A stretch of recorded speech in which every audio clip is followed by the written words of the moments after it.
ഇന്ന് നമുക്ക് പുതിയൊരു ഗെറ്റ് റെഡി വിത്ത് മീ കണ്ടാലോ?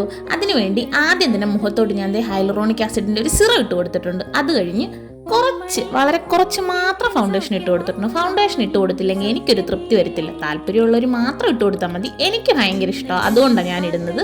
അത് കഴിഞ്ഞത് ചുണ്ടൊക്കെ പൊട്ടിയിരിക്കുമായിരുന്നു, അതുകൊണ്ട് കുറച്ച് ലിപ് ബാം ഇട്ട് കൊടുത്തിട്ടുണ്ട്. ലിപ്സ്റ്റിക് ഇടുന്നതിന് മുന്നേ ആയിട്ട് അതങ്ങ് തൂത്ത് കളയും. പിന്നെ ഇതേ കോമ്പാക്ട് പൗഡർ ഇട്ട് സെറ്റ് ചെയ്ത് കൊടുത്തിട്ടുണ്ട്. എനിക്ക് ടാൽക്കം പൗഡർ ഇഷ്ടമല്ല, ഞാൻ എപ്പോഴും കോമ്പാക്ട് പൗഡറാണ് യൂസ് ചെയ്യുന്നത്. അത് കഴിഞ്ഞതേ ഐബ്രോസ് ഒക്കെ ഒന്ന് വരച്ചു കൊടുത്തിട്ടുണ്ട്. അത് കഴിഞ്ഞതേ കണ്ണ്, ഈ ഒരു കാര്യം ഞാൻ സ്കിപ്പ് ചെയ്യാറേ ഇല്ല.